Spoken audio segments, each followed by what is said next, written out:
मोदी नीतीश का घोषणा पत्र आया, ऐसा क्या वादा कर दिया कि इंडी वाले उछल पड़े। तेजस्वी की 2.5 करोड़ सरकारी नौकरी वर्सेस मोदी नीतीश की 1 करोड़ नौकरी और रोजगार, पब्लिक को किस पे भरोसा, अब इसका चैप्टर।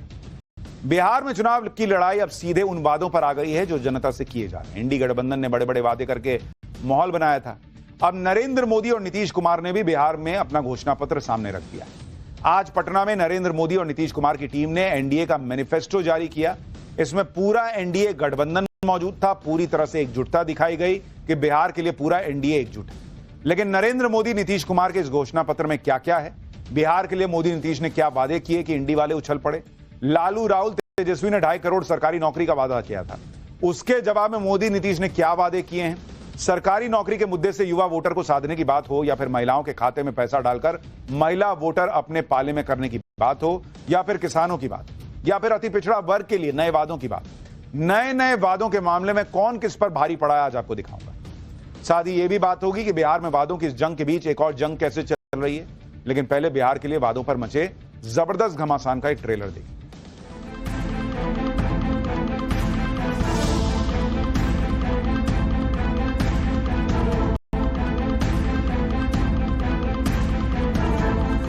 आदरणीय मुख्यमंत्री जी को तो पता ही नहीं होगा कि उस घोषणा पत्र में क्या है। जिंदगी के इतिहास के अंदर पहली बार कोई प्रेस कॉन्फ्रेंस 26 सेकंड की हुई।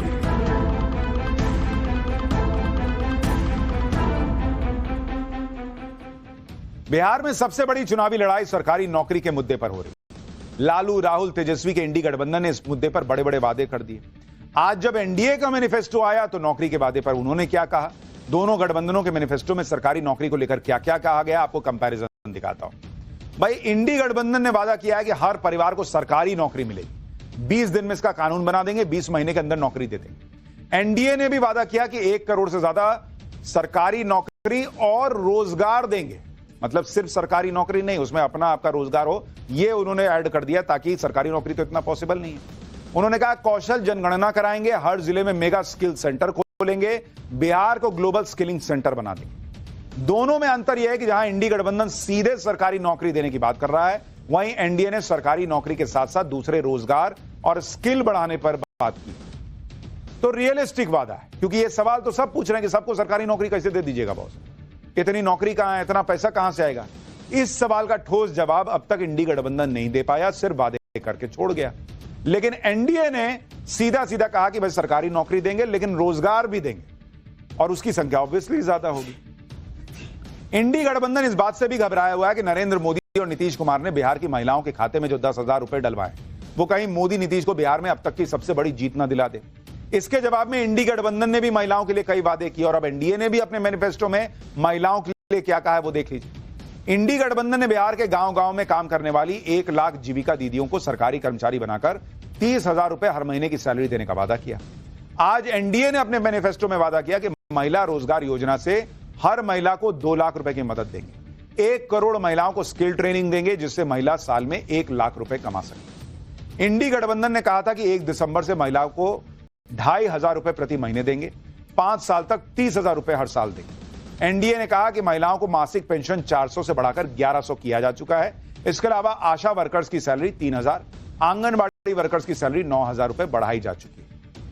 बिहार में महिला वोटर चुनाव पलट देती है। महिला वोटर मोटे तौर पर नरेंद्र मोदी और नीतीश कुमार के साथ रहती है। इंडी गठबंधन ने महिलाओं के लिए चुनावी वादे तो किए, लेकिन ये वादे तभी पूरे होंगे जब ये सत्ता में आएंगे।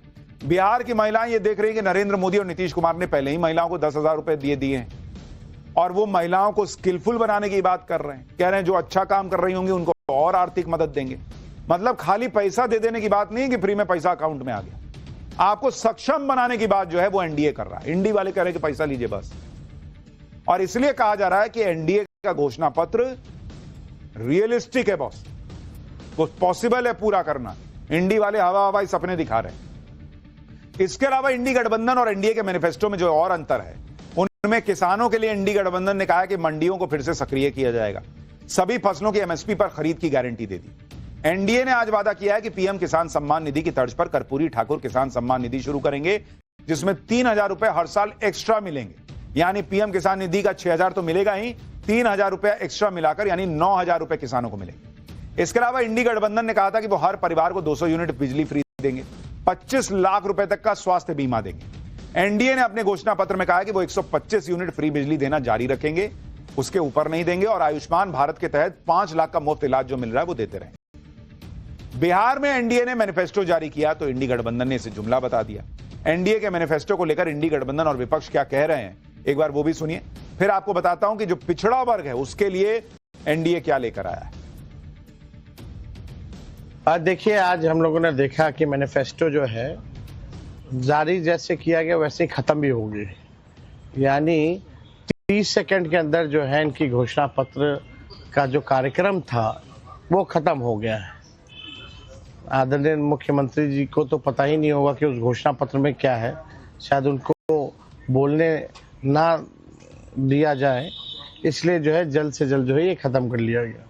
तो मैनिफेस्टो आज जारी किया गया, वो भी एक घटना बन गई प्रेस मीडिया के लिए भी, कि कहते 26 सेकंड का एक नेता लोग आए, उसमें अमित शाह जी भी और नीतीश कुमार जी भी, नड्डा साहब भी। 26 सेकंड। अभी कुछ मुझे मीडिया के साथी मिले, वो कहने लगा हमारे जिंदगी के इतिहास के अंदर पहली बार कोई प्रेस कॉन्फ्रेंस 26 सेकंड की हुई। बिहार में एक बड़ी लड़ाई अति पिछड़ा वोटों की भी हो रही है। इसे लेकर इंडी गठबंधन के घोषणा पत्र में क्या कहा गया है और अब एनडीए के घोषणा पत्र में क्या है, उसका कंपैरिजन देखिए।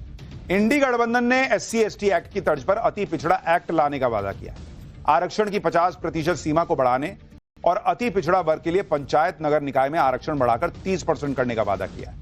एनडीए ने अपने घोषणा पत्र में कहा कि वो सुप्रीम कोर्ट के रिटायर्ड जज की अध्यक्षता में उच्च स्तरीय कमेटी बनाएंगे जो अति पिछड़ा वर्ग की अलग अलग जातियों के सामाजिक और आर्थिक स्थिति का आकलन करके सुझाव देंगी और वो सुझाव सरकार लागू करेगी। एनडीए ने अति पिछड़ा वर्ग की अलग अलग जातियों की जो पारंपरिक व्यवसाय करती हैं उन्हें उनके व्यवसाय में 10 लाख रुपए तक की सहायता देने का भी वादा किया।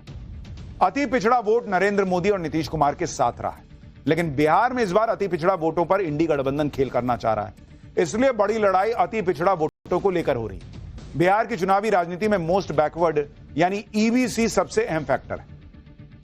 बिना अति पिछड़ा समुदाय को साधे कोई भी बिहार में सत्ता तक नहीं पहुंच सकता। बिहार में ईबीसी की आबादी 36% है, जिसमें करीब 112 जातियां हैं। इनमें निषाद, मल्ला, केवट, बिंद, नोनिया, तेली, तमोली, बढ़ई, धानुक, लोहार, कुम्हार, नाई, शिल्पकार, ठठेरा, माली, चंद्रवंशी, हलवाई, कानू, दांगी, राजवंशी, गरेड़िया जैसी जातियां। आबादी के हिसाब से ये छोटी छोटी जातियां हैं, लेकिन दूसरे वोट बैंक के साथ जुड़कर बड़ी ताकत बन जाती हैं। इसलिए सभी पार्टियों की कोशिश अति पिछड़ा वोट पाने की रहती है। अति पिछड़ा वोट पर एनडीए की तगड़ी पकड़ रही है और नरेंद्र मोदी, नीतीश कुमार पर लगातार इस वर्ग ने भरोसा जताया है। लेकिन इस बार अति पिछड़ा वोट के लिए ही इंडी गठबंधन ने अति पिछड़ा वर्ग के मछुआरा समुदाय से जुड़े हुए मुकेश सहनी को डिप्टी सीएम कैंडिडेट बनाया। वोटों के इस गणित के बीच यह भी देखना जरूरी है कि 2005 से अब तक बिहार में बदलाव तो बहुत हुए, लेकिन अभी बिहार में बहुत कुछ करना बाकी है। पहले आप ये देखिए कि 25 साल में क्या हुआ है। भाई, पहले बिजली हर जगह नहीं आती थी बिहार में। 2005 में 700 मेगावाट बिजली थी, जो आज की डेट में बिहार में 8700 मेगावाट हो चुकी है। गांव में सड़कें नहीं होती थी। 2005 में 8000 किलोमीटर पक्की सड़कें थी गांव में। आज की डेट में 1,20,000 किलोमीटर पक्की सड़कें इस गांव में। बिहार में 6 एक्सप्रेसवे बन रहे हैं। पटना को बिहार के सभी जिलों से 4 या 6 लेन की सड़कों से जोड़ा जा रहा है, जिससे 3 घंटे के अंदर कोई भी पटना पहुंच सके। गंगा पर 7 नए पुल बन चुके हैं। दूसरी नदियों पर पुल की संख्या दोगुनी हो गई है। पटना में मेट्रो शुरू हो गई है। गयाजी, मुजफ्फरपुर, दरभंगा, भागलपुर में भी मेट्रो चलेगी। नरेंद्र मोदी और नीतीश कुमार के नेतृत्व में एनडीए ने वादा किया है कि बिहार को अगले 5 साल में बाढ़ मुक्त करना है। फ्लड मैनेजमेंट बोर्ड बनाएंगे।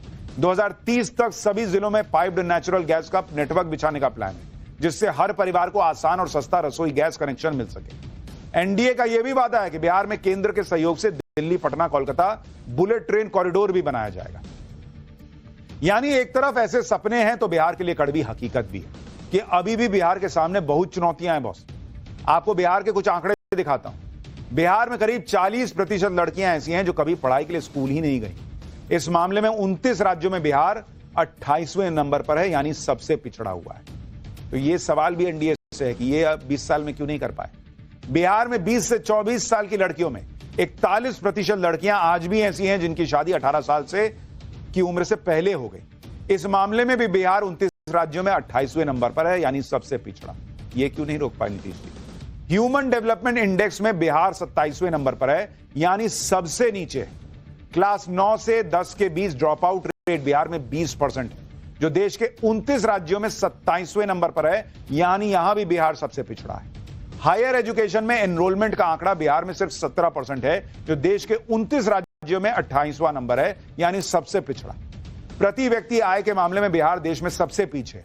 बिहार में प्रति व्यक्ति आय वित्त वर्ष 2023-24 में 66,828 रुपए थी, जबकि देश में प्रति व्यक्ति आय का औसत 1,88,892 रुपए है। यानी बिहार में बहुत सारी चीजें पिछले 20 साल में बदली हैं, लेकिन उसके बावजूद ये कुछ ऐसे मूलचूल बदलाव हैं जो क्यों नहीं आए, इसका जवाब अभी भी सरकार नहीं देती। अब क्या पब्लिक सरकार बदलेगी, क्या करेगी, ये तो वक्त तय करेगी। और पाठशाला में अब अगली क्लास